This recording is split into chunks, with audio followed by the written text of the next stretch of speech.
Hi everyone, आज solution chapter में हम एजियोट्रॉप टॉपिक को ले रहे हैं। जिससे पहले हमने non ideal ideal solution positive negative deviation के बारे में आपको समझाया। आज का हमारा टॉपिक है एजियोट्रॉप। अगर आपको ये वीडियो मेरी अच्छी लगती है तो इसे आप शेयर सब्सक्राइब करें और लाइक भी करें। कमेंट बॉक्स में भी बता दें आपको ये वीडियो कैसी लगी, जिससे क्या होता है मुझे मोटिवेशन मिलता है नई वीडियो बनाने के लिए। तो आज का हमारा टॉपिक है एजियोट्रॉप। हम जानते हैं एजियोट्रॉप क्या होता है कि विच आर बाइनरी मिक्सचर, ऐसे बाइनरी मिक्सचर या solution having the same composition in liquid and vapour phase and boil at constant temperature पर, यानी कि जब उन्हें बॉयल किया जाता है किसी कांस्टेंट टेम्परेचर पर तो वो बाइनरी सॉल्यूशन जिनका सेम कंपोजिशन होता है, सॉल्यूट सॉल्वेंट का कंपोजिशन सेम होता है लिक्विड फेस में भी और आपके पास में क्या है वेपर फेस में भी। तो कुछ शर्तें हैं इसके लिए, तो पहले हम वन बाय वन करके इन बातों पर डिस्कस कर लेते हैं। पहला कि जो हमारे पास एजियोट्रॉप होते हैं यानी कि वो बाइनरी सॉल्यूशन होते हैं। क्या है हमारे पास, वो बाइनरी सॉल्यूशन होते हैं, बाइनरी सॉल्यूशन होते हैं। अब बाइनरी सॉल्यूशन क्या होता है ये हम पहले ही बात बता चुके हैं। जब सॉल्यूट और सॉल्वेंट यानी कि सॉल्यूट और सॉल्वेंट वन हो, यानी कि वन सॉल्यूट हो और वन सॉल्वेंट हो, तो ऐसे सॉल्यूशन को हम बाइनरी सॉल्यूशन कहते हैं। दूसरी बात, अब सेकंड पॉइंट जो इसमें होता है कि वो सॉल्यूट और सॉल्वेंट का फिक्स कंपोजिशन होता है। क्या है, solute and solvent have fix composition होता है और उस कंपोजिशन पर हम देखेंगे कि जो आपके पास में मोल फ्रैक्शन ऑफ कंपोनेंट ए और कंपोनेंट बी के जो होते हैं वो सेम होने चाहिए, अब आपके लिक्विड फेज में भी और वेपर फेज में भी। थर्ड इंपॉर्टेंट बात हमारे पास आती है कि बॉयल एट कांस्टेंट टेम्परेचर पर, जब इन्हें बॉयल किया जाता है, बॉयल एट कांस्टेंट टेम्परेचर और इसी पॉइंट को हमने फोकस करके ही ये डेफिनेशन बनाई है। दूसरी हमारे पास जो mole fraction of component A यानी कि सॉल्वेंट एट लिक्विड फेस और mole fraction of component A at vapour phase पर ये इक्वल होना चाहिए। बहुत इंपॉर्टेंट बात है यहाँ पर ये वेपर फेज की बात कर रहा हूँ मैं, उसके मोल फ्रैक्शन और लिक्विड फेज की बात कर रहा हूँ उसके मोल फ्रैक्शन इक्वल होने चाहिए।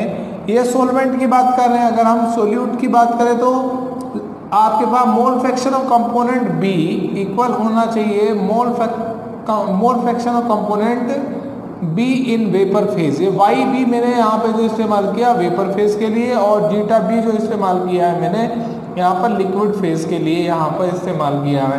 तो ये इन चारों शर्तों को फोकस करके हम यहाँ पर इसकी डेफिनेशन हमने बनाई कि विच आर बाइनरी मिक्सचर, ऐसे binary mixture having the same composition, जो सेम कंपोजिशन रखते हो in liquid and vapour phase में at boil at constant temperature पर, और कांस्टेंट टेम्परेचर पर जब उन्हें बॉयल करके देखते हैं तो उनका जो आपके पास में उनका जो आपके पास में जो mole fraction component A component B का इक्वल आता है वेपर फेज में, लिक्विड फेज और वेपर फेज में इक्वल होता है।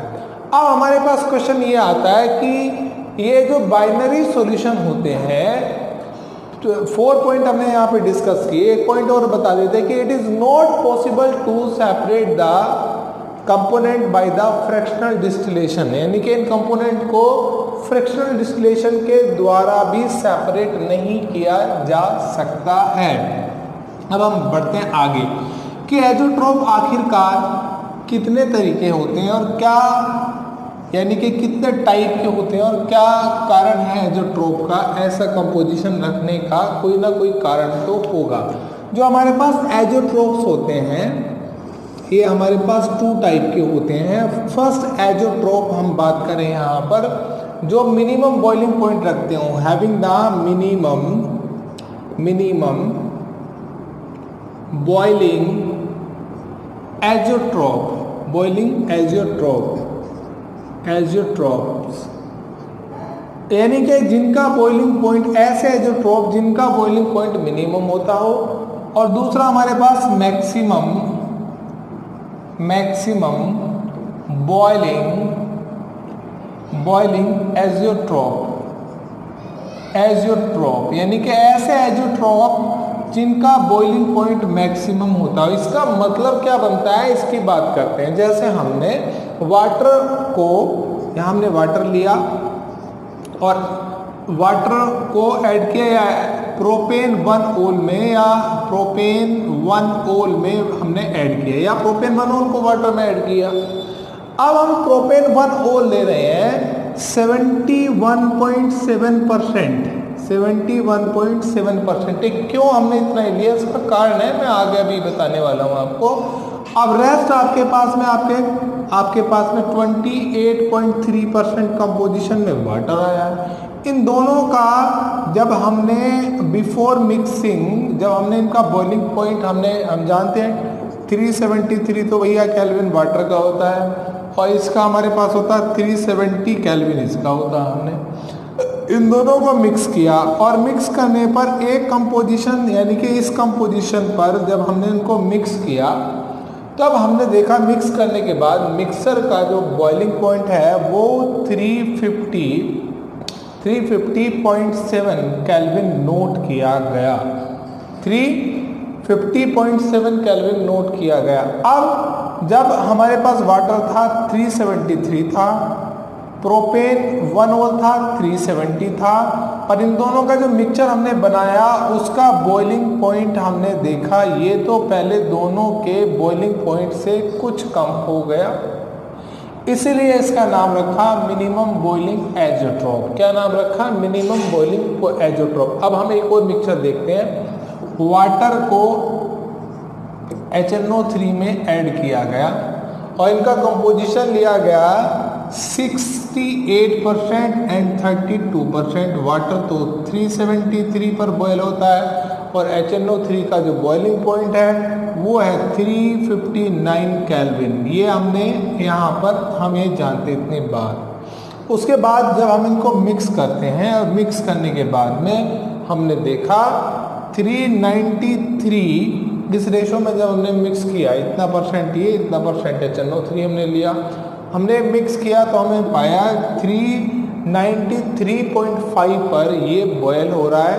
यानी कि अपने इनिशियल बॉइलिंग पॉइंट से अब इसका बॉइलिंग पॉइंट, इसके मिक्सचर का बॉइलिंग पॉइंट कुछ ज़्यादा पाया गया, इसलिए इसका नाम मैक्सिमम बॉइलिंग एजियोट्रोप रखा गया। तो हमारे पास ये एजियोट्रोप होते हैं दो।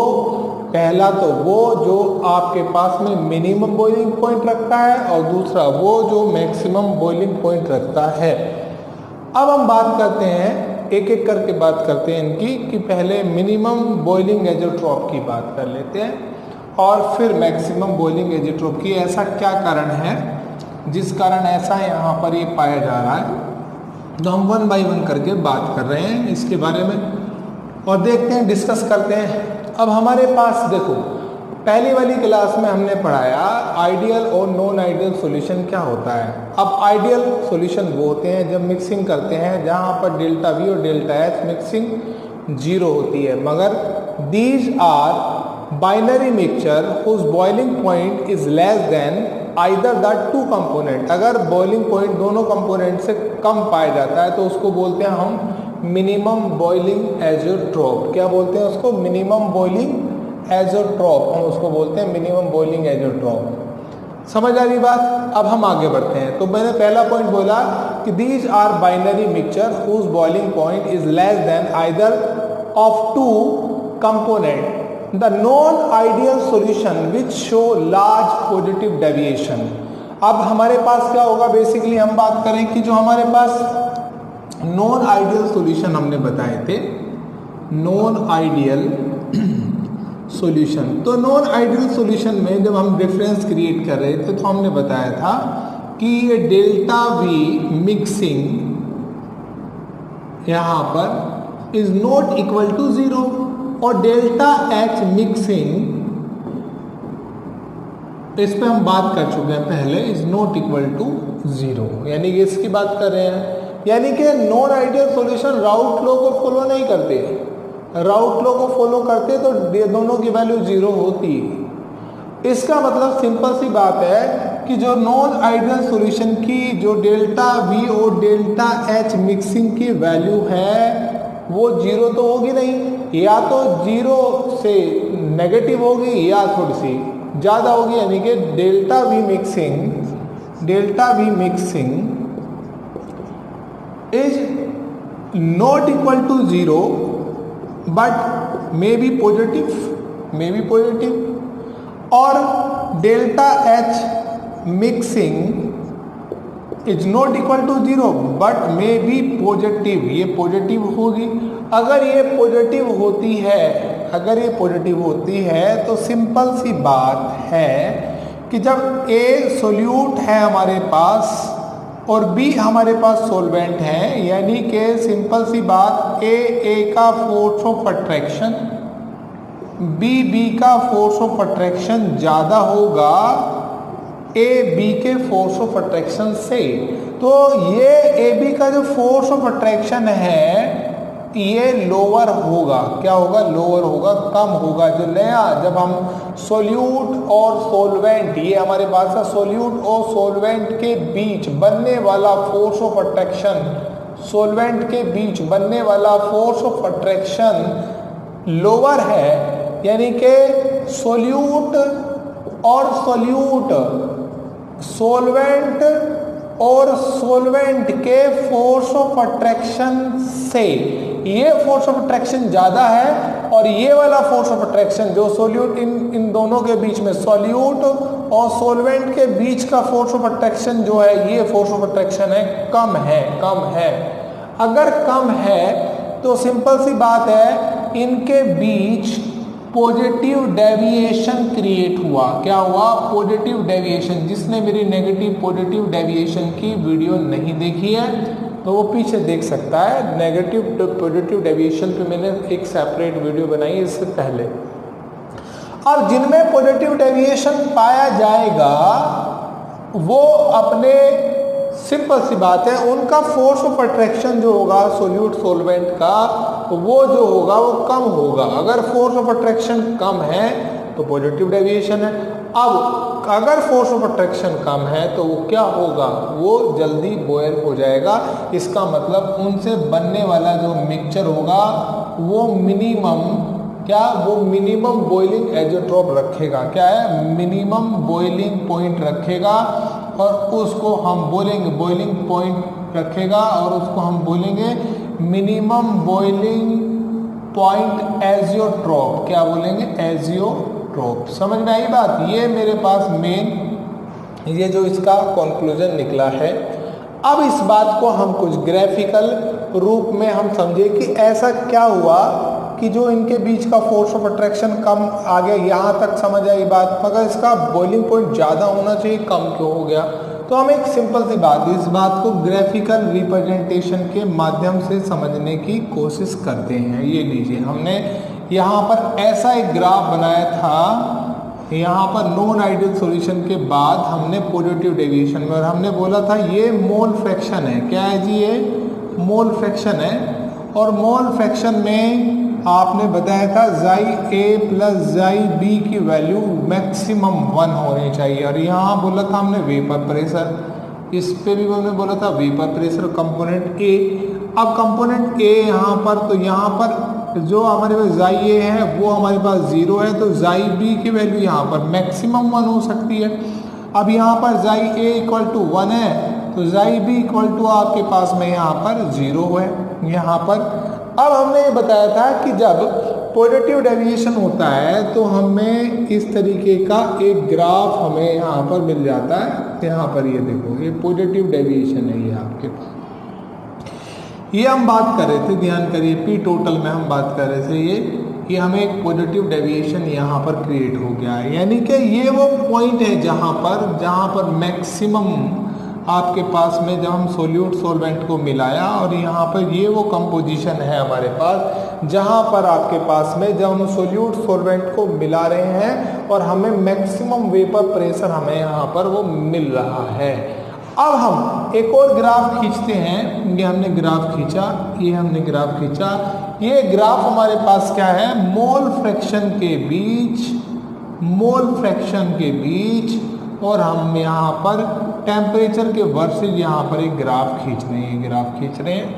अब इस ग्राफ में यहाँ पर जब हमने सोल्यूट को सॉल्वेंट में मिलाना नहीं था तो उस समय यहाँ पर इसका बॉइलिंग पॉइंट डिनोट किया गया। जब हमने मिलाया, ये वो कंपोजिशन है, यहाँ पर ये वो कंपोजिशन मोल फ्रैक्शन का जहाँ पर जाई ए इक्वल टू हो जाता है वाई ए के और जाई बी इक्वल टू हो जाता है आपके पास वाई बी के।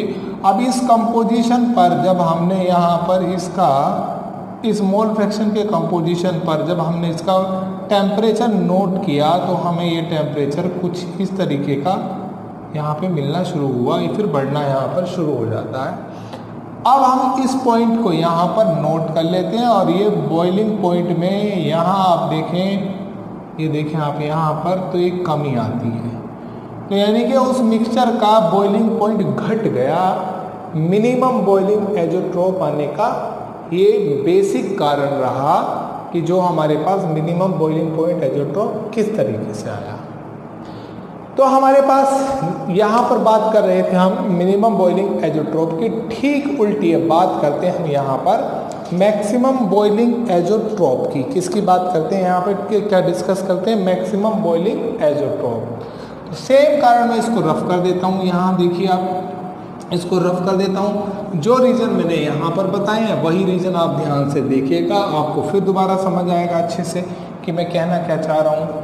यहाँ पर मैंने अभी बताया आपको, डिस्कस की ये बात कि अगर हमारे पास नॉन आइडियल सॉल्यूशन है, अगर हमारे पास एक नॉन आइडियल सॉल्यूशन है तो वहाँ पर डेल्टा वी मिक्सिंग जीरो तो नहीं है। अगर जीरो होता तो ये राउट लो को फॉलो करते।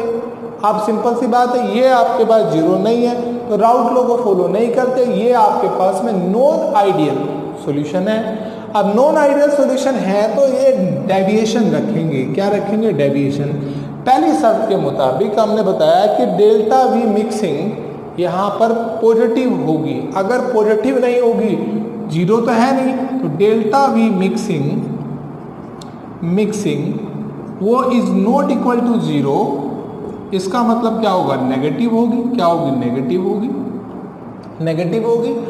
और डेल्टा एच मिक्सिंग यहाँ पर है, mixing is not equal to zero, तो सिर्फ पॉजिटिव, जीरो भी नहीं है तो क्या है, पॉजिटिव भी नहीं है तो क्या होगा, नेगेटिव होगी। दूसरी शर्त ये हुई आपके पास कि यहाँ नेगेटिव हो सकती है। अब इनके बीच यानी कि सोल्यूट और सोलवेंट के बीच बनने वाला फोर्स ऑफ अट्रैक्शन अगर लोअर नहीं है तो सी बात है हायर होगा। क्या होगा, हायर। इक्वल होता तो आइडियल होते, इक्वल नहीं है तो लोअर होगा या हायर होगा। यानी कि ए के बीच फोर्स ऑफ अट्रैक्शन, बी के बीच फोर्स ऑफ अट्रैक्शन से ज़्यादा फोर्स ऑफ अट्रैक्शन है किसका, ए और बी का, यानी कि सोल्यूट और सॉल्वेंट का, सोल्यूट और सॉल्वेंट का। तो सिंपल सी बात है, ऐसे सॉल्यूशन आपके पास क्या रखेंगे, वो नेगेटिव डेविएशन रखेंगे। क्या रखेंगे, वो नेगेटिव डेविएशन रखेंगे। और नेगेटिव डेविएशन रखेंगे तो क्या होगा, उनके बीच का जो बॉइलिंग पॉइंट है वो बढ़ जाएगा।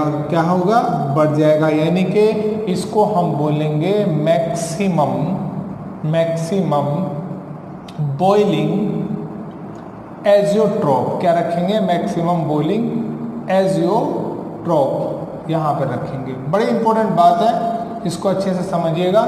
मैक्सिमम बॉइलिंग एजियोट्रोप को भाई क्या कारण है, इनके बीच का जो फोर्स ऑफ अट्रैक्शन है वो स्ट्रोंगर होने की वजह से इनके बीच का इसका जो बॉइलिंग पॉइंट है वो पहले से बढ़ जाएगा। क्या है, पहले से बढ़ जाएगा। अब बात करते हैं इसके बढ़ने का, इसके बढ़ने का क्या कारण रहा, इसके बढ़ने का क्या कारण रहा। मैंने अभी बोला कि जब वाटर को HNO3 में ऐड किया जाता है तो उसका इनिशियल टेम्परेचर बॉइलिंग पॉइंट जो है इनिशियल बॉइलिंग पॉइंट से ज़्यादा पाया गया। अब इसी के बारे में बात करते हैं कि ऐसा क्यों हो रहा है। अब हमने बताया कि जो इनका फोर्स ऑफ अट्रैक्शन है वो हायर है। अब फोर्स ऑफ अट्रैक्शन हायर है किससे? सॉल्यूट सॉल्वेंट के फोर्स ऑफ अट्रैक्शन से। अब इस बात को ग्राफिकल अगर हम ग्राफ के माध्यम से समझें तो वही ग्राफ जो हमने आइडियल नॉन आइडियल में पॉजिटिव नेगेटिव डेविएशन में हमने बनाया, उसी ग्राफ से हम बात करते हैं कि जो जाई ए है वो इक्वल टू 0 है यहाँ पर, तो जाई बी आपके पास 1 होगा आपके पास में। और अगर यहाँ पर जाई ए इक्वल टू मैक्सिमम है तो जाई बी इक्वल टू आपके पास 0 होगा। ये आपके पास वेपर प्रेशर कंपोनेंट 2 के लिए, ये वेपर प्रेशर आपके कंपोनेंट 1 के लिए इस पे। और ये जो एक्सिस आपने माना है ये एक्सिस है आपके पास मोल फ्रैक्शन। अब हम ये देख रहे हैं कि जो उसका ग्राफ है, हमें ये ग्राफ जो हमें मिल रहा था, ये ग्राफ हमें कुछ इस तरीके से मिल रहा था नेगेटिव डेविएशन के अंदर। ध्यान दीजिए आप इस तरीके से। अब हम यहाँ देखते हैं कि पहले जो आपके पास में जहाँ पर धीरे धीरे हमने नोट किया, ये वो कंपोजिशन है जहाँ पर जाई ए इक्वल टू होता वाई ए के और जाई बी इक्वल टू पाया गया यहाँ पर वाई बी के। इस कंपोजिशन को हमने नोट कर लिया। अब हमने ग्राफ खींचा, किसके बीच में ग्राफ खींचा साहब? हमने ग्राफ खींचा टेम्परेचर वर्सेस मोल फ्रैक्शन। अब सिंपल सी बात है, यहाँ पर ये वो कंपोजिशन है हमने देखा। अब हमने देखा इनिशियल में टेम्परेचर पहले इतना था, अब वो टेम्परेचर बढ़ करके फिर इतना हमारे पास आ रहा है यहाँ पर, ये इतना हमारे पास यहाँ पर ये। अब इसको हमने यहाँ पे नोट कर लिया। जब हमने नोट कर लिया और हमने देखा, ये देखा टेम्परेचर को, तो यहाँ पर टेम्परेचर बढ़ गया। और टेम्परेचर बढ़ने का मतलब क्या होता है कि वो मैक्सिमम बॉइलिंग एज़ोट्रॉप रखता है। फोर्स ऑफ अट्रैक्शन, क्योंकि फोर्स ऑफ अट्रैक्शन ज़्यादा है। 68% HNO3, 32% वाटर। HNO3 को ऐड करने पर वेपर प्रेशर घटता है।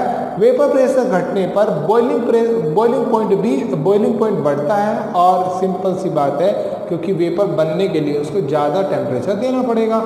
और बॉइलिंग पॉइंट बढ़ने का मतलब है मैक्सिमम बॉइलिंग एज़ोट्रॉप। बॉइलिंग पॉइंट बढ़ने का मतलब हुआ मैक्सिमम बॉइलिंग एज़ोट्रॉप। तो ये एज़ोट्रॉप की जो हमारे पास सिचुएशन थी, परिस्थिति थी, हमने डिस्कस किया आपसे। अब हम इससे रिलेटेड एक दो क्वेश्चन को समझते हैं कि इससे रिलेटेड कई बार किस तरीके के क्वेश्चन पूछ लिए जाते हैं। तो एक क्वेश्चन हमारे पास है कि 2 लिक्विड हमारे पास है। मैं देख लेता हूँ क्वेश्चन को, एक सेकेंड पहले रफ कर देता हूँ यहाँ इसको। और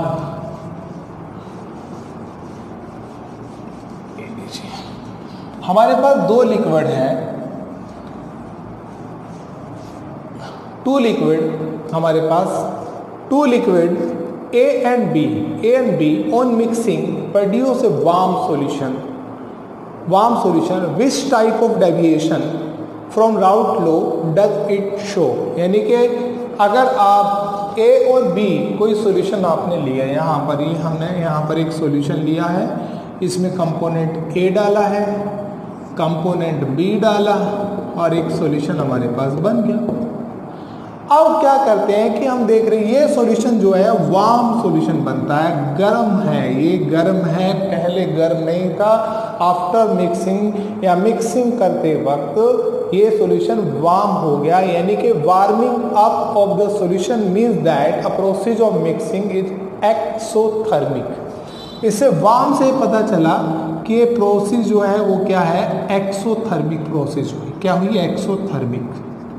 अब ये एक एक्सोथर्मिक प्रोसेस है, तो सिंपल सी बात आई यहाँ पर डेल्टा एच मिक्सिंग आपके पास क्या हुई? नेगेटिव। अगर नेगेटिव हुई तो सिंपल सी बात है इसके अंदर क्या होगा? Negative deviation. और नेगेटिव डेविएशन होगा तो सिंपल सी बात है यहाँ पर डेल्टा एच मिक्सिंग नेगेटिव है तो नेगेटिव डेविएशन होगा। अगर नेगेटिव डेविएशन है तो ए बी के बीच फोर्स ऑफ अट्रैक्शन क्या है? ज़्यादा, हायर। किसकी तुलना में? ए के और बी की तुलना में फोर्स ऑफ अट्रैक्शन हायर है बनने वाले सोल्यूट सॉल्वेंट का। अगर ज़्यादा है आपके पास में ए बी का फोर्स ऑफ अट्रैक्शन तो इसके अंदर कौन सा डेविएशन होगा? नेगेटिव डेविएशन होगा। अगर नेगेटिव डेविएशन है तो मैक्सिमम बॉइलिंग एजियोट्रॉप बनेगा, मैक्सिमम बॉइलिंग एजियोट्रॉप होगा। ये एक क्वेश्चन था। अब एक क्वेश्चन और हम ले रहे हैं, डिस्कस करेंगे एक क्वेश्चन और। कहता है कि two liquid X and Y, two liquid है एक्स एंड वाई, दो लिक्विड है, एक एक्स है और एक वाई है। अब कह रहा है कि एक्स एंड वाई, दो लिक्विड है एक्स और वाई आपके पास में, two liquid X and Y at 110 degree centigrade boiling point and 130 degree centigrade boiling point respectively, which one of them has higher vapour pressure at 50 degree centigrade. अब ऐसे बहुत सारे क्वेश्चन होंगे। इसका 110 डिग्री सेंटीग्रेड है और इसका 130 डिग्री सेंटीग्रेड है। अब कहते हैं कि इन दोनों को बॉयल किया जाता है, ट्राई किया जाता है बॉयल करने के लिए, वार्म किया जाता है, गर्म किया जाता है, और गर्म करते वक्त केवल टेम्परेचर दिया जाता है 50। भाई इसका बॉइलिंग पॉइंट कितना है? कम है, और इसका बॉइलिंग पॉइंट कितना है? ज़्यादा है। जब 50 पर आप उसको वार्म करेंगे तो कम वाले की वेपर पहले बनने लगेंगी। तो बस यही पूछा है कि इसकी वेपर प्रेशर कब पहले बनेंगी, तो आप बता दो कि जो इसका बॉइलिंग पॉइंट कम है उसकी वेपर पहले बनना शुरू हो जाएंगी। तो ये हमारी आज की जो ड्रॉप पे वीडियो थी। आई होप आपको ये पसंद आई होगी। अगर आपको पसंद आई है तो इसको आप लाइक शेयर सब्सक्राइब जरूर करें मेरे चैनल को, और आप इसको जितना शेयर कर सकते हैं उतना शेयर करें, क्योंकि इससे मुझे मोटिवेशन मिलता है और नई वीडियो बनाने के लिए। आई होप मैं आपको अच्छी तरीके से समझा पाऊँ। Thank you very much.